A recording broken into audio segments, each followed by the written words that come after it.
ಎಲ್ರಿಗೂ ನಮಸ್ಕಾರ. Welcome to ma'ams ನೀತಿ. ಇವತ್ತು ನಾವು ಇಂಡಿಯಾದು ಪಾರ್ಲಿಮೆಂಟ್ ಬಗ್ಗೆ ನೋಡೋಣ.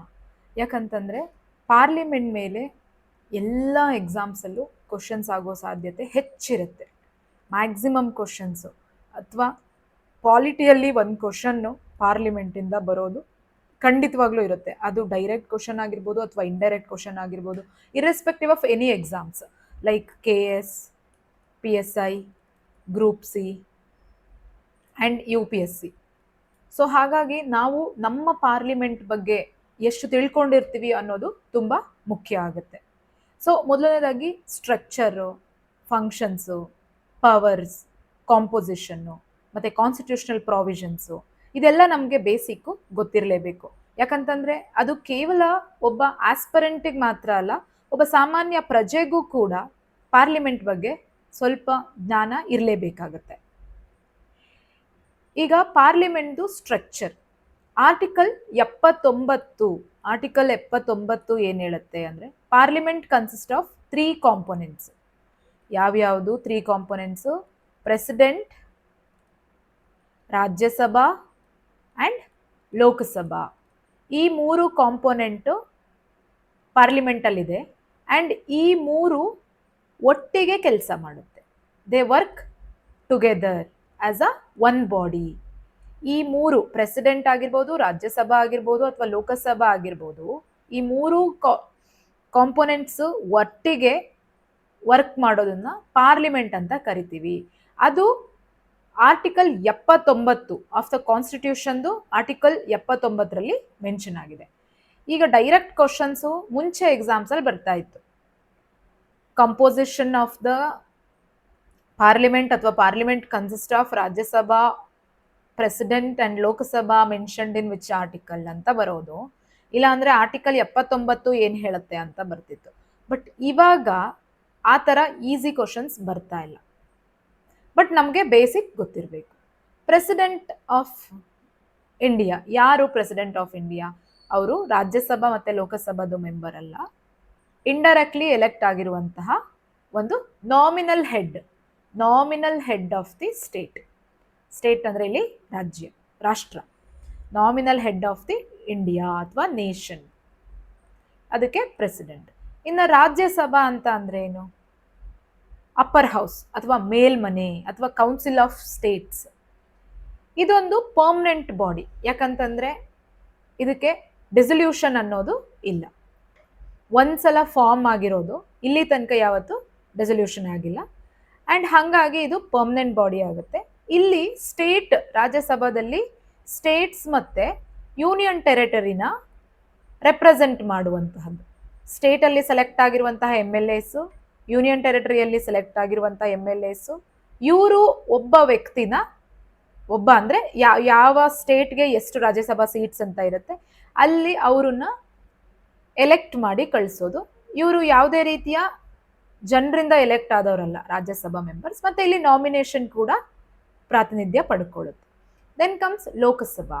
ಲೋಕಸಭಾಕ್ಕೆ ಕೆಳಮನೆ ಅಥವಾ ಹೌಸ್ ಆಫ್ ದ ಪೀಪಲ್ ಅಂತ ಕರೀತಾರೆ.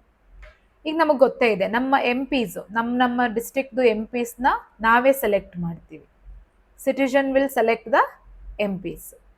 ಅಂದರೆ ಅದು ಯೂನಿವರ್ಸಲ್ ಅಡಲ್ಟ್ ಫ್ರಾಂಚೈಸ್. ಹಾಗಂದರೆ ಯಾರಿಗೆಲ್ಲ 18ಕ್ಕಿಂತ ಹೆಚ್ಚು ವಯಸ್ಸಾಗಿದೆ ಅವರಿಗೆಲ್ಲರಿಗೂ ಕೂಡ ವೋಟಿಂಗ್ ಪವರ್ ಇದೆ. ಅವರು ಭಾರತದ ಸಿಟಿಜನ್ ಆಗಿದ್ದರೆ ಅವರು ಅವರ ಒಬ್ಬ ನಾಯಕ ಅಥವಾ ಮೆಂಬರ್ ಆಫ್ ಪಾರ್ಲಿಮೆಂಟ್ನ ಅವರ ಡಿಸ್ಟ್ರಿಕ್ಟಲ್ಲಿ ಸೆಲೆಕ್ಟ್ ಮಾಡ್ತಾರೆ. ಸೊ ಪ್ರೆಸಿಡೆಂಟ್ನ ಪಾರ್ಲಿಮೆಂಟ್ ಮತ್ತು ಸ್ಟೇಟ್ ಅಸೆಂಬ್ಲಿ ಅಂದರೆ MLAs ಆ್ಯಂಡ್ MPs ಸೇರಿ ಸೆಲೆಕ್ಟ್ ಮಾಡ್ತಾರೆ. ರಾಜ್ಯಸಭಾನ MLAs, ಅದು ಸ್ಟೇಟ್ MLAs ಮತ್ತು ಯೂನಿಯನ್ ಟೆರಿಟರೀಸ್ MLAs ಸೇರಿ ಸೆಲೆಕ್ಟ್ ಮಾಡ್ತಾರೆ. ಲೋಕಸಭಾನ ಜನರು, ಸಾಮಾನ್ಯ ಜನರಿಂದ ಎಲೆಕ್ಟ್ ಆಗಿ ಬರ್ತಾರೆ. ಸೊ ಅವ್ರನ್ನ ಅದಕ್ಕೋಸ್ಕರ ಹೌಸ್ ಆಫ್ ದ ಪೀಪಲ್ ಅಂತ ಕರೀತಾರೆ. ಹೌಸ್ ಆಫ್ ದ ಪೀಪಲ್ ಅಂದರೆ ಜನರಿಂದ ಆಯ್ಕೆಯಾದಂಥವರು. ಇದು ಕಂಪೋಸಿಷನ್ ಆಫ್ ದಿ ಪಾರ್ಲಿಮೆಂಟ್ ಆಯಿತು. ಇನ್ನು ರೋಲ್ ಆಫ್ ದಿ ಪ್ರೆಸಿಡೆಂಟ್ದು ರೋಲ್ ಏನಿರುತ್ತೆ ಪಾರ್ಲಿಮೆಂಟಲ್ಲಿ? ಈಗ ಒಬ್ಬ ರಾಷ್ಟ್ರಪತಿದು ಕೆಲಸ ಏನು? ವೆನ್ ಇಟ್ ಕಮ್ಸ್ ಟು ಸಂಸತ್ತು ಅಂತ ಬಂದಾಗ ರಾಷ್ಟ್ರಪತಿಗಳು ಏನು ಕೆಲಸ ಮಾಡ್ತಾರೆ ಅಂತ. ಮೊದಲನೇದಾಗಿ ಅವರಿಗೆ ಲೆಜಿಸ್ಲೇಟಿವ್ ಪವರ್, ಎಕ್ಸಿಕ್ಯೂಟಿವ್ ಪವರ್ ಮತ್ತು ಫಿನಾನ್ಷಿಯಲ್ ಪವರ್ ಅಂತ ಡಿವೈಡ್ ಮಾಡಿರ್ತಾರೆ. ಲೆಜಿಸ್ಲೇಟಿವ್ ಪವರ್ ಅಲ್ಲಿ ಏನ್ ಬರುತ್ತೆ ಅಂದ್ರೆ ದೇ ಸಂಬಂಧ ಪಾರ್ಲಿಮೆಂಟ್ ಸಮನ್, ಅದು ಆರ್ಟಿಕಲ್ 85ರಲ್ಲಿ ಮೆನ್ಷನ್ ಆಗಿದೆ.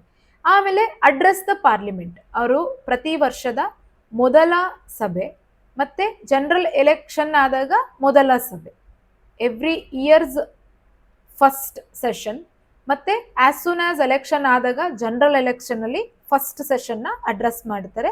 ಅದು ಮೆನ್ಷನ್ ಆಗಿರೋದು 87th. ಮತ್ತೆ ಡಿಸಾಲ್ವ್ ದ ಲೋಕಸಭಾ, ಲೋಕಸಭಾನ ಅವರು ಡಿಸಾಲ್ವ್ ಮಾಡ್ತಾರೆ ಯಾವಾಗ, ಯಾವ ಒಂದು ಸಂದರ್ಭದಲ್ಲಿ ಕಾನ್ಸ್ಟಿಟ್ಯೂಷನಲ್ ಫೇಲ್ವರ್ ಆಗುತ್ತೆ ಅಥವಾ ಲೋಕಸಭಾದಲ್ಲಿ ಯಾವ ಒಂದು ಟೈಮಲ್ಲಿ ನೋ ಕಾನ್ಫಿಡೆನ್ಸ್ ಮೋಷನ್ ಪಾಸ್ ಆಗುತ್ತೆ, ಇಂತಹ ಸಂದರ್ಭಗಳಲ್ಲಿ ಪ್ರೆಸಿಡೆಂಟು ಏನ್ ಮಾಡ್ತಾರೆ, ಲೋಕಸಭಾನ ಡಿಸಾಲ್ವ್ ಮಾಡ್ತಾರೆ. ಮತ್ತೆ ಆರ್ಡಿನೆನ್ಸ್ ಅಂಡರ್ ಆರ್ಟಿಕಲ್ 123 ಸುಗ್ರೀವಾಜ್ಞೆ, ಯಾವ ಸಮಯದಲ್ಲಿ ನೆಸೆಸರಿ ಇರುತ್ತೆ, ಸೆಷನ್ ಇರೋದಿಲ್ಲ, ಸೆಷನ್ ಹಾಲಿಡೇ ಇರುತ್ತೆ, ಆವಾಗ ಅವರು ಸುಗ್ರೀವಾಜ್ಞೆ ಹೊರಡಿಸಿ ಇಮಿಡಿಯೇಟ್ ರೆಸಲ್ಯೂಷನ್ಗೆ ಅಥವಾ ಪಾರ್ಲಿಮೆಂಟ್ನ ಮತ್ತೊಂದ್ಸಲ ಅವರು ಸೆಷನ್ಗೆ ಅಥವಾ ಅಧಿವೇಶನಕ್ಕೆ ಕರಿಬಹುದು. Then give assent to the bill, ಯಾವುದೇ ಒಂದು ಬಿಲ್ ಅದು ಆಕ್ಟ್ ಆಗಬೇಕು ಅಂತ ಅಂದ್ರೆ ಅದಕ್ಕೆ ಪ್ರೆಸಿಡೆಂಟ್ದು ಸಿಗ್ನೇಚರ್ ಬೇಕಾಗಿರುತ್ತೆ. ಆ ಸಿಗ್ನೇಚರ್ನ ಕೊಡುವಂತಹದ್ದು ಪ್ರೆಸಿಡೆಂಟ್ ಕೈಲಿರುತ್ತೆ. ಇವೆಲ್ಲವೂ ಕೂಡ legislative power of the president in the parliament. Parliament ಅಲ್ಲಿ ಇವೆಲ್ಲವೂ ಲೆಜಿಸ್ಲೇಟಿವ್ ಶಾಸಕಾಂಗದ ಪವರ್ಗಳು. ದೆನ್ ನಾಮಿನೇಷನ್ ಪವರ್, ಇವಾಗ ನಾನು ಹೇಳಿದೆ ಕಂಪೋಸಿಷನ್ ಆಫ್ ರಾಜ್ಯಸಭಾದಲ್ಲಿ ಪಾರ್ಲಿಮೆಂಟ್ ರಾಷ್ಟ್ರಪತಿಗಳು ನಾಮಿನೇಟ್ ಮಾಡ್ತಾರೆ ಕೆಲವು ಮೆಂಬರ್ಸ್ನ ಅಂತ. 12 ಜನನ ರಾಷ್ಟ್ರಪತಿಗಳು ರಾಜ್ಯಸಭಕ್ಕೆ ನಾಮಿನೇಟ್ ಮಾಡ್ತಾರೆ.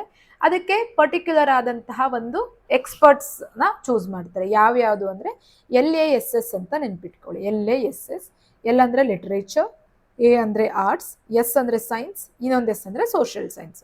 ಈ ಎಲ್ಲ ಕ್ಷೇತ್ರಗಳಲ್ಲಿ ಗಣನೀಯವಾದಂತಹ ಸಾಧನೆ ಯಾರು ಮಾಡಿರ್ತಾರಲ್ಲ ಅವರಿಗೆ ನಾಮಿನೇಟ್ ಮಾಡ್ತಾರೆ 12 ಜನನ. ಈಗ ನೀವು ನಿಮ್ಗೊಂದು ಡೌಟ್ ಬರುತ್ತೆ, ಮ್ಯಾಮ್ ಸ್ಪೋರ್ಟ್ಸ್ ಪೀಪಲ್ನು ಆಂಟ್ರಪ್ರನೇಯರ್ನೆಲ್ಲರನ್ನು ಮಾಡ್ತಾರಲ್ಲ ಅಂತ, ಅದು ಸೋಷಿಯಲ್ ಸರ್ವಿಸ್ ಅಲ್ಲಿ ಬರುತ್ತೆ ಆಂಟ್ರಪ್ರನೇಯರ್. ಆರ್ಟ್ಸ್, ಈಗ ಆರ್ಟ್ಸ್ ಅಂತ ಬಂದಾಗ ನಿಮ್ಗೆ ಅಲ್ಲಿ ಸ್ಪೋರ್ಟ್ಸ್ ಕೂಡ ಇನ್ಕ್ಲೂಡ್ ಆಗಿರುತ್ತೆ. ದೆನ್ ರಾಜ್ಯಸಭಾ ಅಥವಾ ಕೌನ್ಸಿಲ್ ಆಫ್ ಸ್ಟೇಟ್, ಇದನ್ನ ಕಂಪೋಸಿಷನ್ ಹೇಗ್ ಮಾಡ್ತಾರೆ, ರಾಜ್ಯಸಭಾದು ಕಂಪೋಸಿಷನ್ ಆರ್ಟಿಕಲ್ 80ರಲ್ಲಿ ಮೆನ್ಷನ್ ಆಗಿದೆ. ಆ ಒಂದು ಆರ್ಟಿಕಲ್ 80ರಲ್ಲಿ ಈಗ ಇರುವಂತಹ ಮಟ್ಟಿಗೆ 250 ಹೈಯೆಸ್ಟ್ ಸ್ಟ್ರೆಂತ್, ಮ್ಯಾಕ್ಸಿಮಮ್ ನಂಬರ್ಸು 250 ಅಂತ ಹೇಳಿದ್ದಾರೆ. ಅದಕ್ಕಿಂತ ಜಾಸ್ತಿ ಎಕ್ಸೀಡ್ ಆಗೋ ಹಂಗಿಲ್ಲ. ಅದರಲ್ಲಿ 238 ಎಲೆಕ್ಟೆಡ್ ಪ್ಲಸ್ 12 ನಾಮಿನೇಟೆಡ್. 250 ಇರಬಹುದು ಮ್ಯಾಕ್ಸಿಮಮ್ ಸ್ಟ್ರೆಂತ್, ಬಟ್ ನಮ್ದು ಪ್ರೆಸೆಂಟ್ ಸ್ಟ್ರೆಂತ್ ಎಷ್ಟಿದೆ, 245 ಇದೆ. 245 ಅಂದ್ರೆ 233 ಎಲೆಕ್ಟೆಡ್, ಇನ್ನ 12 ನಾಮಿನೇಟೆಡ್. ಇಯರ್ ಆಫ್ ಟರ್ಮ್ ನಾನು ಮೊದಲೇ ಹೇಳಿದೆ 6 years, ಅಂಡ್ ಇದು ಯಾವುದೇ ರೀತಿ ಡಿಸಾಲ್ವ್ ಆಗೋದಿಲ್ಲ.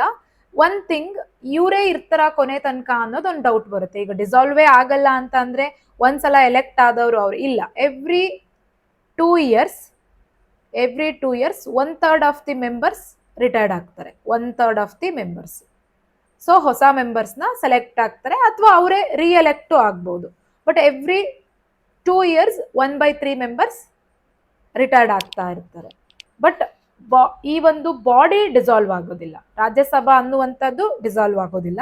ಬಟ್ ಅದರೊಳಗಡೆ ಇರುವಂತಹ ಮೆಂಬರ್ಸು 2 ವರ್ಷಕ್ಕೊಂದ್ಸಲ 1/3 ಅಂದ್ರೆ 33% ಆಫ್ ದ ಮೆಂಬರ್ಸ್ ರಿಟೈರ್ಡ್ ಆಗ್ತಾ ಇರ್ತಾರೆ.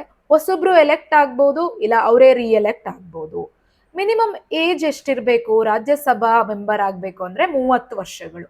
ರಾಜ್ಯಸಭಾ ಮೆಂಬರ್ ಆಗ್ಬೇಕಂದ್ರೆ ಒಬ್ಬ ವ್ಯಕ್ತಿಗೆ 30 years ಆಗಿರ್ಬೇಕು ಅಂಡ್ ಅವರು ಭಾರತದ ಪ್ರಜೆ ಆಗಿರ್ಬೇಕು. ಅಂಡ್ ಇನ್ನೊಂದು ನೆನ್ಪಿಟ್ಕೊಳ್ಳಿ, ರಾಜ್ಯಸಭಾದ chairman he is not a member of Rajya Sabha. ಯಾಕೆ ಹೇಳಿ, ಯಾಕೆ he is not a member of Rajya Sabha ಅಂದ್ರೆ ರಾಜ್ಯಸಭಾದ ಚೇರು ವೈಸ್ ಪ್ರೆಸಿಡೆಂಟ್ ಆಗಿರ್ತಾರೆ. ವೈಸ್ ಪ್ರೆಸಿಡೆಂಟ್ ಯಾವುದೇ ಒಂದು ರಾಜ್ಯಸಭಾ ಆಗ್ಲಿ ಅಥವಾ ಲೋಕಸಭಾದಾಗ್ಲಿ ಮೆಂಬರ್ ಆಗಿರೋದಿಲ್ಲ. ಬಟ್ ಆದರೆ ರಾಜ್ಯಸಭಾದ ಚೇರ್ಮನ್ ವೈಸ್ ಪ್ರೆಸಿಡೆಂಟ್ ಆಗಿರ್ತಾರೆ. Special powers of Rajya Sabha. ರಾಜ್ಯಸಭೆಗೆ ಏನ್ ಸ್ಪೆಷಲ್ ಪವರ್ ಇರುತ್ತೆ, ಲೋಕಸಭಾಕ್ಕೆ ಇಲ್ಲದೆ ಇರುವಂತಹದ್ದು ನೋಡೋಣ. 249 ಆರ್ಟಿಕಲ್ ನಮಗೆ ಗೊತ್ತೇ ಇದೆ. 249 ನ್ಯಾಷನಲ್ ಇಂಟ್ರೆಸ್ಟ್ ಅಂತ ಬಂದಾಗ ಆ ಸಮಯದಲ್ಲಿ Rajya Sabha can authorise parliament to legislate ಅಂದ್ರೆ ಸ್ಟೇಟ್ ಲಿಸ್ಟ್. ಇವಾಗ ನಮಗೆ ಶೆಡ್ಯೂಲ್ 7 ಅಲ್ಲಿ ಗೊತ್ತಿರೋ ತರ state list, central list and concurrent list ಅಂತ 3 ಲಿಸ್ಟ್ಗಳಾಗಿ ಮಾಡಿ ಅವರವರಿಗೆ ತಕ್ಕಂತಹ ಇದು ಸಬ್ಜೆಕ್ಟ್ಸ್ ನ ಡಿವೈಡ್ ಮಾಡಿಬಿಟ್ಟು ಅದನ್ನ ಕಂಪ್ಲೀಟ್ ಆಗಿ ಆ ಒಂದು ರಾಜ್ಯಕ್ಕೆ, ರಾಷ್ಟ್ರಕ್ಕೆ ಬಿಟ್ಟಿದ್ದಾರೆ. ಆದ್ರೆ when it comes to national interest ಅಥವಾ ನ್ಯಾಷನಲ್ ಎಮರ್ಜೆನ್ಸಿ ಅಥವಾ ಇಂಟರ್ನ್ಯಾಷನಲ್ ಪೀಸ್ ಟ್ರೀಟೀಸ್ ಈ ತರದೆಲ್ಲ ಬಂದಾಗ ಪಾರ್ಲಿಮೆಂಟ್ಗೆ ಒಂದು ಪವರ್ ಬರುತ್ತೆ. ಸ್ಟೇಟ್ ಲಿಸ್ಟ್ ಅಲ್ಲಿ ಇರುವಂತಹ ಸಬ್ಜೆಕ್ಟ್ಸ್ಗಳಿಗೂ ಕೂಡ ಲಾ ಮಾಡಬಹುದು. ಆದ್ರೆ ಯಾವುದೇ ರೀತಿಯಾದಂತಹ ಸ್ಟೇಟ್ ಅದನ್ನ ಕ್ವಶನ್ ಮಾಡುವ ಹಕ್ಕಿರೋದಿಲ್ಲ. ಅದು ಆರ್ಟಿಕಲ್ 249 ಏನ್ ಹೇಳುತ್ತೆ ಅಂದ್ರೆ, Rajya Sabha can authorise parliament to legislate on the state list. Rajya Sabha parliament ನ ಆಥರೈಸ್ ಮಾಡಬಹುದು ಸ್ಟೇಟ್ ಲಿಸ್ಟ್ ಇರುವಂತಹ ಸಬ್ಜೆಕ್ಟ್ಸ್ ಗಳಿಗೆ ಇದು ಮಾಡಕ್ಕೆ. But that to when it comes to only national interest. But ಇನ್ನೊಂದು ಕಂಡೀಷನ್ ಏನಿದೆ ಅಂತಂದ್ರೆ 2/3 majority members present and voting. ಇದು ಸ್ವಲ್ಪ important. 2/3 majority members present and voting. So ಇದು must and should 2/3 majority. Then article 312 ಏನ್ ಹೇಳುತ್ತೆ, ಆಲ್ ಇಂಡಿಯಾ ಸರ್ವಿಸ್. ಇದರಲ್ಲೂ ಕೂಡ Rajya Sabha can create a new all India services. ನಮ್ಗೆಲ್ರಿಗೂ ಗೊತ್ತೇ ಇದೆ, IAS, IPS, IRS, IFS ಇವೆಲ್ಲವೂ ಕೂಡ ಆಲ್ ಇಂಡಿಯಾ ಸರ್ವಿಸ್ ಅಲ್ಲಿ ಬರುತ್ತೆ. ಆರ್ಟಿಕಲ್ 312 ಅಲ್ಲಿ Rajya Sabha can create a new all India services.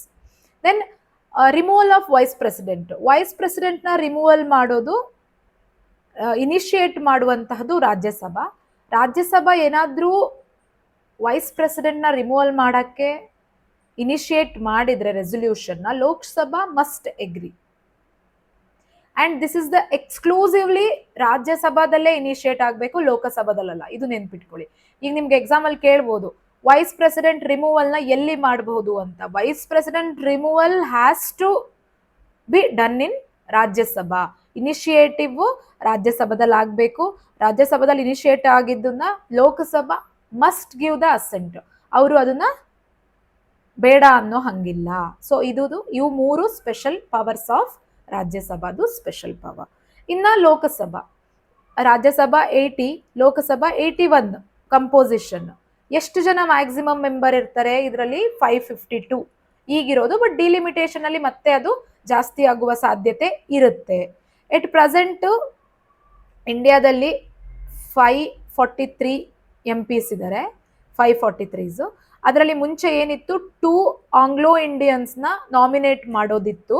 But ಆದ್ರೆ ಇವಾಗ 104th ಅಮೆಂಡ್ಮೆಂಟ್ ಅಲ್ಲಿ ಏನಾಗಿದೆ ಅಂದ್ರೆ, ಆಂಗ್ಲೋ ಇಂಡಿಯನ್ಸ್ ನ ನಾಮಿನೇಟ್ ಮಾಡೋ ಪ್ರಾವಿಷನ್ ನ ತೆಗೆದಿದ್ದಾರೆ ಅಥವಾ ರಿಮೂವ್ ಮಾಡಿದ್ದಾರೆ. ಸೊ ಹಾಗಾಗಿ ಇವಾಗ ಲೋಕಸಭೆಯಲ್ಲಿ ಯಾವುದೇ ರೀತಿಯ ನಾಮಿನೇಷನ್ ಇರೋದಿಲ್ಲ. ಇದು ನಿಮ್ಗೆ ಗೊತ್ತಿರಬೇಕು. ದೆನ್ ಎಲೆಕ್ಷನ್ಸ್ ಹೇಗಿರುತ್ತೆ ಅಂದ್ರೆ, it's a direct election, first pass the post. ಆ ಒಂದು ಮೆಥಡ್ ಅಲ್ಲಿ ನಾರ್ಮಲ್ ಟರ್ಮ್ 5 ವರ್ಷ ಇರುತ್ತೆ, 5 years term, 5 years. After 5 years automatic ಆಗಿ ಈ ಒಂದು ಲೋಕಸಭಾ ಡಿಸಾಲ್ವ್ ಆಗುತ್ತೆ. ನೆಕ್ಸ್ಟ್ ಮತ್ತೆ ಹೊಸ ಒಂದು ನ್ಯೂ ಲೋಕಸಭಾ ಫಾರ್ಮ್ ಆಗುತ್ತೆ, ಅಂದ್ರೆ new government. It can be dissolved earlier by the president. As I said that constitutional failure ಆ ಥರ ರೀಸನ್ಸ್ ಏನಾದರೂ ಕೊಟ್ಟಾಗ ಅದು ಪಾರ್ಲಿಮೆಂಟ್ನ ಡಿಸಾಲ್ವ್ ಮಾಡಬಹುದು. ನ್ಯಾಷನಲ್ ಎಮರ್ಜೆನ್ಸಿ ಅನ್ನೋ ಟೈಮಲ್ಲಿ 1 ವರ್ಷ ಇದನ್ನ ಮುಂದಕ್ಕೆ ಹಾಕ್ಬೋದು ಒಂದು ರೆಸೊಲ್ಯೂಷನ್ ಅಲ್ಲಿ. ಮತ್ತೆ ಇಂಡಿಫೈನೈಟ್ ಟೈಮ್ ತನಕ ಹಾಕೋದಿರುತ್ತೆ, ಬಟ್ ಯೂಶುವಲಿ ಅಷ್ಟು ಹಾಕೋದಿಲ್ಲ. ನಮ್ಗೆಲ್ರಿಗೂ ಗೊತ್ತಿದೆ 1975 ಎಮರ್ಜೆನ್ಸಿ ಟೈಮಲ್ಲಿ 1 year ಮುಂದೆ ಹೋಗಿತ್ತು, 6 years ಡ್ಯೂರೇಷನ್. ಅಂಡ್ ಕಂಟೆಸ್ಟ್ ಮಾಡೋಕ್ಕೆ 25 ವರ್ಷ ಆಗಿರಬೇಕು. Minimum years of MP election ಕಂಟೆಸ್ಟೆಂಟ್ಗೆ 25 years. Then speaker of Lok Sabha. ಈಗ ಒಂದು ಪಾರ್ಲಿಮೆಂಟ್ ಅಂತ ಬಂದಾಗ most powerful authority ಸ್ಪೀಕರಿಗಿರುತ್ತೆ.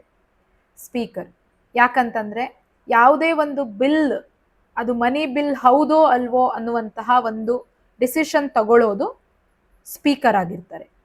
The bill is whether money bill or not, ಆ ಒಂದು ಬಿಲ್ಲು ಮನಿ ಬಿಲ್ ಹೌದೋ ಅಲ್ವೋ ಅಂತ ಹೇಳೋದು ಸ್ಪೀಕರ್ಗಿರುತ್ತೆ. ಸೊ ಹಾಗಾಗಿ it's a most powerful parliamentary authority ಆಗಿರುತ್ತೆ. ಇಲ್ಲಿ ನಿಮ್ಗೆ ಇನ್ನೊಂದು ಗೊತ್ತಿರ್ಬೇಕಾ ಏನಂತಂದ್ರೆ, he presides the administrative, legislative and judicial. ಈ ಎಲ್ಲ ಪವರ್ಸು ಕೂಡ ಸ್ಪೀಕರ್ಗಿರುತ್ತೆ. ಅಡ್ಮಿನಿಸ್ಟ್ರೇಟಿವ್ ಪವರ್ ಏನಿರುತ್ತೆ ಅಂದ್ರೆ, he presides over every session, ಎಲ್ಲ ಸೆಷನ್ಸ್ ಅವರೇ ಪ್ರಿಸೈಡ್ ಮಾಡ್ತಾರೆ. Then maintains the order of the house, ಅರ್ಜಾಯಿನ್ಸ್, ಈಗ ಒಂದು ಸೆಷನ್ನ ಅಜಾಯ್ನಿಂಗ್ ಅಂದ್ರೆ ಎಂಡ್ ಮಾಡೋದು ಕೂಡ ಸ್ಪೀಕರೇ ಆಗಿರುತ್ತೆ. ಲೆಜಿಸ್ಲೇಟಿವ್ ಏನು, ಮನಿ ಬಿಲ್ನ ಸರ್ಟಿಫೈ ಮಾಡೋದು ಅವರೇ. ಮತ್ತೆ aunty defection cases, 10th schedule aunty defection cases ಬರುತ್ತಲ್ಲ, ಅವೆಲ್ಲವನ್ನು ಕೂಡ ಡಿಸೈಡ್ ಮಾಡೋದು ಯಾರು, ಸ್ಪೀಕರ್. ಸೊ ಹಾಗಾಗಿ ಅವರಿಗೆ ಲೆಜಿಸ್ಲೇಟಿವ್ ಪವರ್ ಕೂಡ ಇರುತ್ತೆ. Judicial power, punish the contempt, ಈಗ ಯಾರಾದ್ರೂ ಕೂಡ ಅಲ್ಲಿ ಇರುವಂತಹ ಒಂದು ಸಭೆಗೆ ಅಥವಾ ಆ ಒಂದು ಪೊಸಿಷನ್ನ ತಪ್ಪಾಗಿ ಮಾತಾಡಿದ್ರೆ ಪನಿಷ್ ಕೂಡ ಅವರೇ ಮಾಡ್ತಾರೆ. ಇಂಟರ್ಪ್ರಿಟ್ ದ ಪಾರ್ಲಿಮೆಂಟರಿ ರೂಲ್ಸ್ನು ಇವರೇ ಇದು ಮಾಡ್ತಾರೆ. ಅಂಡ್ ಕಾಸ್ಟಿಂಗ್ ವೋಟ್, ಇವಾಗ ಫಾರ್ ಎಕ್ಸಾಂಪಲ್ ಎರಡೂ ಕಡೆ 10 ವೋಟ್ ಬಂದಿದೆ ಅನ್ಕೊಳ್ಳಿ, ಡಿಸಿಷನ್ ಮೇಕಿಂಗ್ ಯಾರ ಹತ್ರ ಇರುತ್ತೆ, ಸ್ಪೀಕರ್ ಹತ್ರ ಇರುತ್ತೆ. ಅದು ಬೇಕೋ ಬೇಡವೋ ಅನ್ನುವಂತಹ ಒಂದು ಡಿಸಿಷನ್ ತಗೊಳ್ಳೋದು ಸ್ಪೀಕರ್ ಕೈಲಿರುತ್ತೆ. ಯಾಕಂತಂದ್ರೆ ಅದು ಕಾಸ್ಟಿಂಗ್ ವೋಟ್ ಅವ್ರ ಕೈಲಿದೆ. Then qualification and disqualification of the members. Qualification article 84, disqualification article 102. ಕ್ವಾಲಿಫಿಕೇಶನ್ಗೆ ಮೊದಲನೇದಾಗಿ ಅವರು ಭಾರತದ ನಾಗರಿಕ ಆಗಿರಬೇಕು, ಅಂಡ್ ಹಿ ಮಸ್ಟ್ ಟೇಕ್, ಎಲೆಕ್ಷನ್ಗಿಂತ ಮುಂಚೆ ಓತ್ ತಗೊಂಡಿರಬೇಕು, ಲೋಕಸಭಾಕ್ಕೆ 25 ವರ್ಷಗಳಾಗಿರ್ಬೇಕು, ಅಂಡ್ ರಾಜ್ಯಸಭಾಕ್ಕೆ 30 ವರ್ಷಗಳಾಗಿರ್ಬೇಕು. ಇದು ಕ್ವಾಲಿಫಿಕೇಶನ್ ಫಾರ್ ಎನಿ ಪಾರ್ಲಿಮೆಂಟ್ ಅಲ್ಲಿ ಒಬ್ಬ ವ್ಯಕ್ತಿ ಸೆಲೆಕ್ಟ್ ಆಗಬೇಕು ಅಥವಾ ಕಂಟೆಸ್ಟ್ ಮಾಡಬೇಕು. ಡಿಸ್ಕ್ವಾಲಿಫಿಕೇಶನ್ ಆಗೋದು ಹೇಗೆ, ಒಂದು if he has a office of profit ಏನಾದರೂ ಇದ್ರೆ, ಮತ್ತೆ ಅನ್ಸೌಂಡ್ ಮೈಂಡ್, ಒಬ್ಬ ವ್ಯಕ್ತಿ ಹುಚ್ಚ ಆ ಥರದ್ದೇನಾದರೂ ಆಗಿದ್ರೆ, ಆಮೇಲೆ ಇನ್ನೊಂದು ಡಿಕ್ಲೇರ್ಡ್ ಇನ್ಸಾಲ್ವೆಂಟ್ ಅಂದ್ರೆ ಅವರು ಬ್ಯಾಂಕ್ರಪ್ಟ್ ಆ ಥರದ್ದೇನಾದರೂ ಆಗಿದ್ರೆ, ಹೋಲ್ಡ್ಸ್ ಫಾರಿನ್ ಸಿಟಿಜನ್ಶಿಪ್, ಇವಾಗ ಕೆಲವರು ಕೆನಡಾ ಸಿಟಿಜನ್ಶಿಪ್ ತುಂಬಾ ಈಸಿಯಾಗಿ ತಗೊಳ್ತಾರೆ. ಕೆನಡಾ ಸಿಟಿಜನ್ಶಿಪ್ ತಗೊಂಡವರು ನಮ್ಮ ಇಂಡಿಯಾದಲ್ಲಿ ಮತ್ತೆ ಅವರು MP ಆಗಿ ಕಂಟಿನ್ಯೂ ಮಾಡೋಕ್ಕೆ ಆಗೋದಿಲ್ಲ. ಆಂಟಿ ಡಿಫೆಕ್ಷನ್ ಗ್ರೌಂಡ್ ನಮಗೆ ಗೊತ್ತೇ ಇದೆ, 10th ಶೆಡ್ಯೂಲ್ ಅಲ್ಲಿ ಮತ್ತೆ RPA ಆಕ್ಟ್ ಅಲ್ಲಿ ಯಾವ್ದಾದ್ರು ಡಿಸ್ಕ್ವಾಲಿಫಿಕೇಶನ್ಸ್ದು ಪ್ರಾವಿಷನ್ಸ್ ಇದ್ರೆ ಅದು ಕೂಡ ಇಲ್ಲಿ ಇಂಪ್ಲೈ ಆಗುತ್ತೆ. ದೆನ್ ಆಂಟಿ ಡಿಫೆಕ್ಷನ್ ಲಾ ಅಂದ್ರೆ ಏನು, ಆಂಟಿ ಡಿಫೆಕ್ಷನ್ ಲಾ ಅಂತ ಅಂದ್ರೆ it is introduced in 1985 52nd amendment 10th schedule ಅಲ್ಲಿ. ಇಲ್ಲಿ ಮೇನ್ಲಿ ಏನಂತಂದ್ರೆ, ಯಾರಾದ್ರೂ ಒಬ್ಬ ವ್ಯಕ್ತಿ ವಾಲಂಟರಿ, ಇವಾಗ ನಾನು MP ಅನ್ಕೊಳ್ಳಿ, ನಾನು ವಾಲಂಟರಿ ಆಗಿ ನನಗೆ ಇದು ಬೇಡ ನಾನು ಬಿಡ್ತೀನಿ ಅಂತ ಹೇಳ್ತೀನಿ, ಅವಾಗ ನಾನು ಡಿಸ್ಕ್ವಾಲಿಫಿಕೇಶನ್. ಮತ್ತೆ ವೋಟ್ ಅಗೇನ್ಸ್ಟ್ ಪಾರ್ಟಿ ವಿಪ್, ಇಲ್ಲಿ ನಿಮಗೆ ನೆನಪಿರ್ಬೇಕು, ಪಾರ್ಟಿ ವಿಪ್ 3 ವಿಪ್ ಅಂದ್ರೆ ಫಸ್ಟ್ ಸೆಕೆಂಡು ಅಲ್ಲ, 3rd ವಿಪ್ ಯಾವಾಗ ಅವರು ಫಾಲೋ ಮಾಡೋದಿಲ್ಲ ಅಥವಾ ಅಗೇನ್ಸ್ಟ್ ವೋಟ್ ಮಾಡ್ತಾರೆ ಆವಾಗ ಡಿಸ್ಕ್ವಾಲಿಫೈ ಆಗ್ತಾರೆ. ಮತ್ತೆ ಇಂಡಿಪೆಂಡೆಂಟ್ ಮೆಂಬರ್ ಯಾವ್ದಾದ್ರು ಒಂದು ಪಾರ್ಟಿನ ಜಾಯಿನ್ ಮಾಡಿದ್ರೆ ಅದು ಕೂಡ ಡಿಸ್ಕ್ವಾಲಿಫಿಕೇಶನ್. ಮತ್ತೆ ನಾಮಿನೇಟೆಡ್ ಮೆಂಬರ್ ಆಫ್ಟರ್ 6 months ಯಾವ್ದಾದ್ರು ಪಾರ್ಟಿನ ಜಾಯಿನ್ ಆದ್ರೆ, ಅಂದ್ರೆ ಬಿಫೋರ್ 6 months ಜಾಯಿನ್ ಆದ್ರೆ ಇಲ್ಲ, ಆಫ್ಟರ್ 6 months ಆದ್ರೆ ಅವರು ಡಿಸ್ಕ್ವಾಲಿಫೈ ಆಗ್ತಾರೆ. Then comes 91st amendment, law strengthened the stricter provision against the defection in the floor crossing. ಇಲ್ಲಿ ಯಾವಾಗ ಅಂತ ಅಂದ್ರೆ, ಮುಂಚೆ 1/3 ಮೆಂಬರ್ಸ್ ಹೊರಗೆ ಬರ್ಬೋದಾಗಿತ್ತು, ಅವಾಗ ಡಿಸ್ಕ್ವಾಲಿಫೈ ಆಗ್ತಿರ್ಲಿಲ್ಲ. ಬಟ್ ಆದ್ರೆ ಇವಾಗ 2/3 ಹೊರಗೆ ಬಂದ್ರೆ ಮಾತ್ರ ಡಿಸ್ಕ್ವಾಲಿಫೈ ಆಗಲ್ಲ, 1/3 ಹೊರಗೆ ಬಂದ್ರೆ ದೇ ವಿಲ್ ಬಿ ಡಿಸ್ಕ್ವಾಲಿಫೈಡ್, ಇವರು ಡಿಸ್ಕ್ವಾಲಿಫೈ ಆಗಲ್ಲ. ಅದು 91st ಅಮೆಂಡ್ಮೆಂಟ್ ಅಲ್ಲಿ ಬಂದಿರುವಂಥದ್ದು. ಇಲ್ಲೊಂದು ಕೇಸ್ ಇದೆ, ಏನು ಅಂತ ಅಂದ್ರೆ Kihoto Hollohan case. Supreme Court upheld the constitutional validity in the anti-defection law. ಅಂದ್ರೆ ಜುಡಿಷಿಯಲ್ ರಿವ್ಯೂ ಇದೆಯಾ ಇಲ್ವಾ ಅನ್ನೋದನ್ನ ಈ ಕಿಹೊತೋ ಹಲೋಹನ್ ಕೇಸ್ ಹೇಳಿದ್ದಾರೆ, which is regarding to the anti defection law. Then sessions, ಎಷ್ಟು ಸೆಷನ್ ಇರುತ್ತೆ ಪಾರ್ಲಿಮೆಂಟ್ ಅಲ್ಲಿ, sessions of the parliament article 85 ಹೇಳುತ್ತೆ. ಇದರಲ್ಲಿ ಒಂದು ನೀವು ನೆನ್ಪಿಟ್ಕೊಬೇಕು, in a year 2 session must and should. ಅದು ವಿತ್ ಇನ್ ಅ ಗ್ಯಾಪ್, ಅದು ಮ್ಯಾಕ್ಸಿಮಮ್ ಗ್ಯಾಪ್ ಎಷ್ಟಿರಬೇಕು, 6 ತಿಂಗಳಿರಬೇಕು. ಹಾಗಾಗಿ 2 ಸೆಷನ್ ಮಸ್ಟ್. ಇಂಡಿಯಾದಲ್ಲಿ ಯೂಶಲಿ 3 ಸೆಷನ್ಸ್ ಇರುತ್ತೆ, budget session, monsoon session and winter session. Adjournment, prorogation and dissolution ಹಂಗಂದ್ರೆ ಏನು? ಅಜಾಯ್ನ್ಮೆಂಟ್ ಅಂತಂದ್ರೆ suspension of the house with particular date. ಇವಾಗ I am adjourning the class and will start at 3 o'clock ಅಂತೀವಲ್ಲ, ಅದು ಇದು ಎರಡೂ ಹೌಸ್ಗಳಿಗೆ ಅಪ್ಲೈ ಆಗುತ್ತೆ. Adjournment sine die, I am ending the session but I will not say when will be hour next session, ಅದು adjournment sine die. ಇದು ಕೂಡ 2 ಸೆಷನ್ಗಾಗುತ್ತೆ. Prorogation, end of the session order by president ಇವಾಗ ಏನಾದರೂ ಒಂದು ಅವರು ಇದು ಮಾಡಿ, ಇವಾಗ ಸ್ವಲ್ಪ ಎಮರ್ಜೆನ್ಸಿ ಇದೆ, ನೀವು ಸೆಷನ್ ಎಂಡ್ ಮಾಡಿ ಅಂತ, ಅದು ಬೋತ್ ಹೌಸಸ್ ಇರುತ್ತೆ. Resolution, end of the Lok Sabha, ಅರ್ಲಿಯಾಗಿ ಎಂಟೈರ್ಲಾಗಿ ಎಕ್ಸಿಸ್ಟೆನ್ಸ್ ಆಫ್ ದಿ ಲೋಕಸಭಾನ ಡಿಸಲ್ವ್ ಮಾಡೋದು. ಇದು ನೋ ಕಾನ್ಫಿಡೆನ್ಸ್ ಮೋಷನ್ನು ಅಥವಾ ಪ್ರೆಸಿಡೆಂಟ್ ಹಿಮ್ಸೆಲ್ಫ್ ವಿಲ್ ಟೆಲ್, ಈ ಥರ ಏನಾದರೂ ಪ್ರಾಬ್ಲಮ್ಸ್ ಬಂದಾಗ ಡಿಸಲ್ಯೂಷನ್ ಅದು ಲೋಕಸಭಾದಲ್ಲಿ ಮಾತ್ರ. And only Lok Sabha can be dissolved, Rajya Sabha being a permanent house, ನಮಗೆ ಗೊತ್ತೇ ಇದೆ. ಪಾರ್ಲಿಮೆಂಟರಿ ಪ್ರಿವಿಲೇಜ್, ಇದು ಇಂಪಾರ್ಟೆಂಟ್. ಆರ್ಟಿಕಲ್ 105 ಪಾರ್ಲಿಮೆಂಟರಿ ಪ್ರಿವಿಲೇಜ್ ಬಗ್ಗೆ ಹೇಳಿರುತ್ತೆ. ಹೇಗೆ independence of the parliament and protect the members in discharge there duty. ಈಗ ಪ್ರಿವಿಲೇಜ್ ಯಾಕೆ ಇರಬೇಕು ಅಂತ ಅಂದರೆ, ಅವರಿಗೆ ಇಂಡಿಪೆಂಡೆನ್ಸ್ ಇರಬೇಕು ಪಾರ್ಲಿಮೆಂಟಲ್ಲಿ, ಸುಮ್ಮನೆ ಎಲ್ಲವನ್ನು ಕಂಟ್ರೋಲ್ ಮಾಡಿದರೆ ಆಗೋದಿಲ್ಲ. ಸೊ ಇಲ್ಲಿ ಇಂಡಿವಿಜುವಲ್ ಪ್ರಿವಿಲೇಜಸ್ ಏನಿದೆ ನೋಡೋಣ. ಫ್ರೀಡಮ್ ಆಫ್ ಸ್ಪೀಚ್ ಇನ್ ಪಾರ್ಲಿಮೆಂಟಲ್ಲಿ he has a freedom of speech. Freedom from arrest in the criminal cases. For example, ಯಾವುದಾದ್ರೂ ಒಂದು ಪಿಟಿ ಕೇಸಸ್ ಇರುತ್ತೆ, ಅವ್ರನ್ನ MP ಗಳನ್ನ ಅಲ್ಲಿ ಅರೆಸ್ಟ್ ಮಾಡೋ ಹಂಗಿಲ್ಲ. Immunity from the court proceeding for the anything shed. ಇವಾಗ ಇವರು, ನಾನು MP ಇರ್ತೀನಿ, ಇಲ್ಲಿ ಬಾಯಿಗೆ ಬಂದಿದ್ದು ಮಾತಾಡ್ತಾ ಇರ್ತಾರೆ, ನೀವು ನೋಡಿರಬಹುದು. ಈ MP ಒಬ್ರಿಗೊಬ್ರಿಗೆ ಏನೇನೋ ಅಂತಿರ್ತಾರೆ, ಅವರು ಪಾರ್ಲಿಮೆಂಟ್ ಒಳಗಿದ್ದಾಗ ದೇ ಕ್ಯಾನ್ ಸ್ಪೀಕ್. ಅಲ್ಲಿ ಅವರಿಗೆ ಫ್ರೀಡಮ್ ಆಫ್ ಸ್ಪೀಚ್ ಇರುತ್ತೆ. ಅಂದರೆ ಕ್ಯಾರೆಕ್ಟ್ರು ಅಸಸಿನೇಷನ್ ಬಗ್ಗೆ ಅಲ್ಲ, ಯಾವುದಾದ್ರು ಒಂದು ಪಾಲಿಸಿ ಬಗ್ಗೆ ಮಾತಾಡೋದು, ಇನ್ನೊಂದು ಮಗದೊಂದು, ಅವಕ್ಕೆಲ್ಲವಕ್ಕೂ ಪ್ರಿವಿಲೇಜ್ ಇರುತ್ತೆ. ಇನ್ನೊಂದು collective privilege, right to regulate internal affairs, power to punish the contempt, right to exclude stranger from proceeding. ಮತ್ತು ಕೋರಮ್ಮು ಆರ್ಟಿಕಲ್ 100 ಎಷ್ಟಿರುತ್ತೆ, 1/10 of the total members. Legislative procedure, ordinary bills ಹೇಗೆ ಪ್ರೊಸೀಡ್ ಆಗುತ್ತೆ ಅಂದರೆ, ಫಸ್ಟ್ ರೀಡಿಂಗ್ ಬಿಲ್ಲು ಇಂಟ್ರೊಡ್ಯೂಸ್ ಆಗುತ್ತೆ, formal presentation. Then second reading, general debate, ಹೆಂಗೆ ಏನಾದರೂ ಇದೆಯಾ ಅಥವಾ ಇದನ್ನ ಕಮಿಟಿಗೆ ಕೊಡಬೇಕಾ ಆ ಥರ. ಥರ್ಡ್ ಡಿಬೇಟ್, ವೋಟ್ ಹಾಕೋಕ್ಕೆ ಮುಂಚೆ ಒಂದ್ಸಲ ಮತ್ತೆ ಫೈನಲ್ ಡಿಬೇಟ್ ಮಾಡ್ತಾರೆ. ಅಲ್ಲಿ ಸೆಲೆಕ್ಟ್ ಆದರೆ ನೆಕ್ಸ್ಟ್ ಹೌಸಿಗೆ ಹೋಗುತ್ತೆ. ನೆಕ್ಸ್ಟ್ ಎಲ್ಲವೂ ಕೂಡ ರಿಪೀಟ್ ಆಗುತ್ತೆ, ರೀಡಿಂಗು ಮತ್ತು ಜನರಲ್ ಡಿಬೇಟು ಮತ್ತು ಫೈನಲ್ ಡಿಬೇಟು. ಅಲ್ಲೂ ಕೂಡ ಒಪ್ಪಿಗೆ ಆದರೆ ಅದು ನೆಕ್ಸ್ಟ್ ಪ್ರೆಸಿಡೆಂಟ್ ಅಸೆಂಟ್ಗೆ ಹೋಗುತ್ತೆ. ಅಲ್ಲಿ ಪ್ರೆಸಿಡೆಂಟ್ ಅಸೆಂಟ್ ಮಾಡ್ಬೋದು, ಇಲ್ಲ ವಿತ್ಹೋಲ್ಡ್ ಮಾಡ್ಬೋದು, ಇಲ್ಲ ರಿಟರ್ನ್ ದ ಬಿಲ್ ಮಾಡ್ಬೋದು. After passing both the houses he can give assent, withheld or return the bill. Then money bill and financial bill. Money bill 110 ಇದೆ, ಫಿನಾನ್ಷಿಯಲ್ ಬಿಲ್ 117 ಇದೆ. ಯಾವುದೇ ಒಂದು money borrowing, tax, consolidated fund ಅಥವಾ contingency ಫಂಡದಲ್ಲಿ ಇರೋದಾದರೆ ಅದು ಮನಿ ಬಿಲ್ಲಿಗೆ ಬರುತ್ತೆ.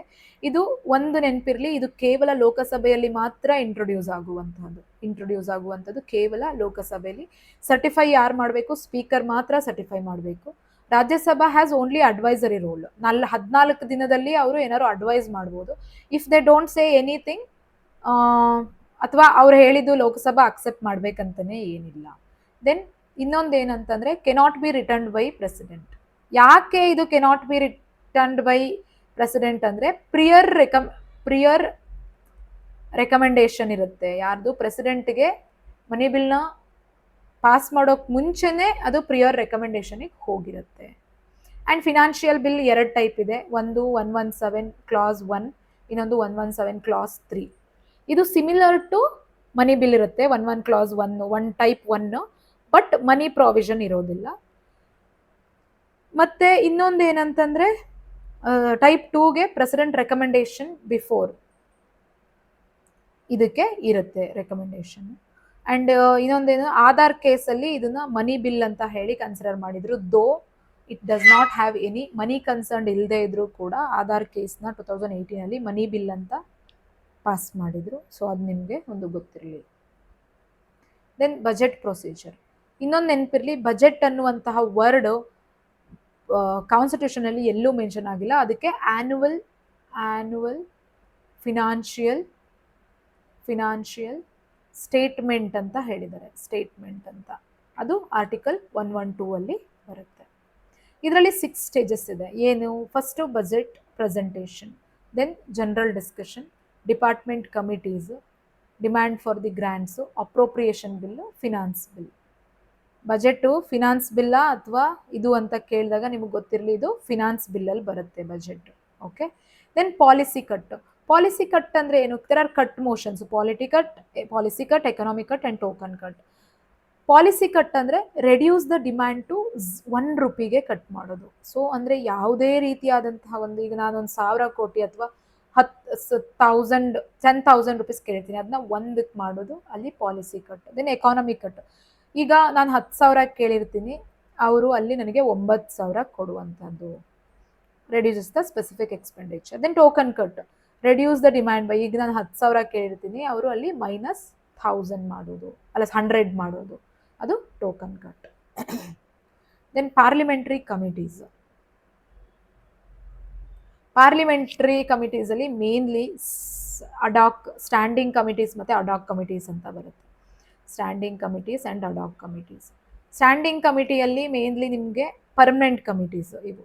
Ad hoc committees whenever required ಅವರು ಕಮಿಟೀಸ್ನ ಮಾಡ್ಕೊತಾರೆ. ಮೇಯ್ನಾಗಿ ನಿಮಗೆ ಗೊತ್ತಿರಬೇಕು, public account committee, estimate committee under public undertake ತುಂಬ ಇಂಪಾರ್ಟೆಂಟು. ಇವೆಲ್ಲವೂ ಕೂಡ ಎಕಾನಮಿಕ್ಕು ಮತ್ತು ದುಡ್ಡಿನ ಬಗ್ಗೆನೇ ಇರುತ್ತೆ. ಇದು ಎಕ್ಸಾಮಿಂದ ಕ್ಯಾಗ್ ರಿಪೋರ್ಟ್ಸ್ನ ಎಕ್ಸಾಮಿನ್ ಮಾಡೋದು ಪಬ್ಲಿಕ್ ಅಕೌಂಟ್. ಇದರಲ್ಲಿ ಟೋಟಲ್ 22 ಮೆಂಬರ್ಸ್ ಇರ್ತಾರೆ. 15 from Lok Sabha and 7 from Rajya Sabha. ಇದರಲ್ಲಿ 30 ಮೆಂಬರ್ಸ್ ಇರ್ತಾರೆ. ಮೇಯ್ನ್ಲಿ ನೀವು ತಿಳ್ಕೊಬೇಕು, ಎವ್ರಿ1 ಫ್ರಮ್ ಲೋಕಸಭಾ ಓನ್ಲಿ. ಕಮಿಟಿಯಲ್ಲಿ ಮತ್ತೆ ಇದು ಪಬ್ಲಿಕ್ ಅಂಡರ್ಟೇಕ್ ಕಮಿಟಿಯಲ್ಲೂ ಕೂಡ 22 ಮೆಂಬರ್ಸ್ ಇರ್ತಾರೆ. 15 ಲೋಕಸಭಾ ಆ್ಯಂಡ್ 7 ರಾಜ್ಯಸಭಾದವರು. Joint sitting under the article 108 joint sitting ಬರುತ್ತೆ. ಜಾಯಿಂಟ್ ಸಿಟ್ಟಿಂಗ್ ಯಾವಾಗ ಅಂತ ಅಂದರೆ 2 ಹೌಸಸ್ಸು ಡೆಡ್ ಲಾಕ್ ಆದಾಗ. ಬಟ್ ಇದನ್ನು ಪ್ರಿಸೈಡ್ ಮಾಡೋದು ಸ್ಪೀಕರ್. ಇಲ್ಲಿ ತನಕ only 3 times in a history joint ಸಿಟ್ಟಿಂಗಲ್ಲಿ ಬಿಲ್ ಪಾಸ್ ಆಗಿದೆ. Dowry prohibition bill, POTA bill, banking service commission bill. ಮತ್ತು ಇನ್ನೊಂದು ಪಾರ್ಲಿಮೆಂಟ್ರಿ ಡಿವೈಸಸ್ ಏನು? ಕ್ವಶನ್ ಆರಲ್ಲಿ first hour of sitting, starred question, unstarred question and short notice question. Starred, unstarred, short notice ಇದು mainly ನಿಮಗೆ ಗೊತ್ತಿರಬೇಕು. Oral question, return question, ಮತ್ತು 14 days ಮುಂಚೆ 10 days short ನೋಟಿಸಲ್ಲಿ ಕೊಡುವಂಥದ್ದು. ಈಗ ಓರಲ್ ಕ್ವಶನ್ಗೆ ನಾವು ಎಕ್ಸ್ಟ್ರಾ ಇದನ್ನು ಕೊಡ್ತೀವಿ, ಏನು ಸಪ್ಲಿಮೆಂಟ್ರಿ ಕ್ವಶನ್ ಇರುತ್ತೆ. ಬಟ್ ರಿಟರ್ನಲ್ಲಿ ಬಂದಿರೋದಕ್ಕೆ ಸಪ್ಲಿಮೆಂಟ್ರಿ ಕ್ವಶನ್ಸ್ ಇರೋದಿಲ್ಲ. 0R ಅಂದರೆ immediately after the question hour ಬರುವಂಥದ್ದು. ಇದು ಕೂಡ ಎಲ್ಲೂ ಕಾನ್ಸ್ಟಿಟ್ಯೂಷನಲ್ಲಿ ಮೆನ್ಷನ್ ಆಗಿಲ್ಲ. ಮತ್ತು ಮೋಷನ್ಸ್, ನೋ ಕಾನ್ಫಿಡೆನ್ಸ್ ಮೋಷನ್ನ ಯಾವಾಗ ಮಾಡ್ತಾರೆ ಅಂತಂದರೆ, ಒಂದು ಗವರ್ಮೆಂಟ್ನ ರಿಮೂವ್ ಮಾಡೋಕ್ಕೆ, ಅಥವಾ ಮೇನ್ಲಿ ಗವರ್ನರ್ನ ಸೆನ್ಸರ್ ಮೋಷನ್ನು ಪಾಲಿಸಿನ ಕ್ರಿಟಿಸೈಸ್ ಮಾಡೋಕ್ಕೆ, ಯಾವ್ದಾದ್ರು ಒಂದು ಪಾಲಿಸಿ ಸರಿ ಇಲ್ಲದೆ ಇದ್ದಾಗ ಕ್ರಿಟಿಸೈಸ್ ಮಾಡೋಕ್ಕೆ. ಅಜಾಯ್ನ್ಮೆಂಟ್ ಮೋಷನ್ನು ಅರ್ಜೆಂಟ್ ಏನಾದರೂ ಪಬ್ಲಿಕ್ ಇಶ್ಯೂ ಇದ್ದಾಗ ಬರ್ತಾರೆ. ಮತ್ತು calling attention motion is again public issue. Types of ಮೆಜಾರಿಟಿಯಲ್ಲಿ ನಮಗೆ 4 ಥರ ಮೆಜಾರಿಟಿ ಇರುತ್ತೆ. Simple majority, 50% of the members present and voting. Then absolute majority, more than 50% of the total members. 50% of the total member, more than ಅಂದರೆ ಇವಾಗ ನಮ್ದು ಎಷ್ಟಿದೆ, 543 ಅಂದ್ಕೊಂಡ್ರೆ divided by 2 + 1, ಇದು absolute majority. Then effective majority ಅಂದರೆ majority of the effective membership excluding vacancies used for the removal of speaker. Majority of effective membership ಅಂದರೆ excluding the vacancies. Effective ಅಂದರೆ total membership ಅಂದರೆ ಇಲ್ಲಿ ನಮಗೀಗ 552/2, ಇದು 543/2 ಎಫೆಕ್ಟಿವ್ ಮೆಂಬರ್. ಸ್ಪೆಷಲ್ ಮೆಜಾರಿಟಿ ಅಂದರೆ constitutional amendment ಮಾಡೋಕ್ಕೆ 2/3 of the member present and voting plus absolute majority. ಇದು constitutional ಅಮೆಂಡ್ಮೆಂಟಲ್ಲಿ ಬರುತ್ತೆ 368 so simple majority, absolute majority, effective majority and special majority. Lapsing the bill, ಇದು ನಿಮ್ಗೆಲ್ರಿಗೂ ಕನ್ಫ್ಯೂಸ್ ಆಗುವಂತಹದ್ದು. ಯಾವಾಗ ಬಿಲ್ಲು ಲ್ಯಾಪ್ಸ್ ಆಗುತ್ತೆ? The bill pending in Lok Sabha lapse ಆಗುತ್ತೆ. ಇವಾಗ ಫಾರ್ ಎಕ್ಸಾಂಪಲ್ ಲೋಕಸಭಾದಲ್ಲಿ ಬಿಲ್ ಪೆಂಡಿಂಗ್ ಇದೆ, ಅದು ಲ್ಯಾಪ್ಸ್ ಆಗುತ್ತೆ. Passes by Lok Sabha pending in Rajya Sabha, ಅದು ಕೂಡ ಲ್ಯಾಪ್ಸ್ ಆಗುತ್ತೆ. ಪೆಂಡಿಂಗ್ ಇನ್ ರಾಜ್ಯಸಭಾದಲ್ಲಿ, ಇವಾಗ ಲೋಕಸಭಾದಲ್ಲಿ ನಾವೊಂದು ಬಿಲ್ನ ಪಾಸ್ ಮಾಡಿರ್ತೀವಿ, ಅವರು ರಾಜ್ಯಸಭಾಗೆ ಕಳಿಸಿರ್ತಾರೆ, ಇಲ್ಲಿ ಪೆಂಡಿಂಗ್ ಇರುತ್ತೆ, ಅದು ಕೂಡ ಲ್ಯಾಪ್ಸ್ ಆಗುತ್ತೆ. ಪೆಂಡಿಂಗ್ ಇನ್ ರಾಜ್ಯಸಭಾ, ಈಗ ರಾಜ್ಯಸಭಾದಲ್ಲೇ ಒಂದು ಪೆಂಡಿಂಗ್ ಇರುತ್ತೆ ಬಿಲ್, ಬಟ್ ಅದು ಲೋಕಸಭಾದಲ್ಲಿ ಪಾಸ್ ಆಗಿರಲ್ಲ, ಅದು ಲ್ಯಾಪ್ಸ್ ಆಗೋದಿಲ್ಲ. ಈಗ ನೆನ್ಪಿಟ್ಕೊಳ್ಳಿ, pending in Lok Sabha lapses, passes by Lok Sabha pending in Rajya Sabha, even that is also lapses. Pending in Rajya Sabha not passed by Lok Sabha, ಅದು ಲ್ಯಾಪ್ಸ್ ಆಗಲ್ಲ. ಇದು ನಿಮಗೆ ಗೊತ್ತಿರಲಿ. ಆರ್ಟಿಕಲ್ 98 ಏನು ಹೇಳುತ್ತೆ ಅಂದರೆ ಸಪ್ರೇಟ್ ಸೆಕ್ರೆಟರಿಯೇಟ್ ಇರಬೇಕು ಅಂತ ಹೇಳುತ್ತೆ. Article 120 Hindi and English allowed, mother tongue will with permission. 121 Supreme Court conduct of HC and high court judges cannot be discussed. ಮತ್ತು 123 ordinance is valid for 6 weeks after the parliament reconvenes. Supreme Court cases ಯಾವ್ಯಾವುದು ಅಂದರೆ, ಒಂದು ಕಿಲೋತಾ ಹಲ್ಲನ್ case, ನಮಗಿದು ಗೊತ್ತೇ ಇದೆ, anti defection. ಆಮೇಲೆ Raj Rampal case, ಇದು clarify the scope and extent of a parliamentary ಪ್ರಿವಿಲೇಜ್ದು. Then Aadhaar case, ಇದನ್ನು ಮನಿ ಬಿಲ್ ಅಂತ ಹೇಳಿ ಮಾಡಿದಂಥ ಒಂದು controversy. So this is all about the parliament. ಇಷ್ಟು ನಿಮಗೆ ಬೇಸಿಕ್ ತಿಳ್ಕೊಂಡ್ರೆ, ನೀವೊಂದ್ಸಲ ಬುಕ್ಕಲ್ಲಿ ರಿವಿಷನ್ ಮಾಡಿದರೆ you can answer every questions which comes from parliament. That's all for the day. Stay tuned. ಯಾರ್ಯಾರಿಗೆ ಈ ವಿಡಿಯೋ ಅವಶ್ಯಕತೆ ಇದೆ ಅವರಿಗೆಲ್ಲರಿಗೂ ಶೇರ್ ಮಾಡಿ. Thank you.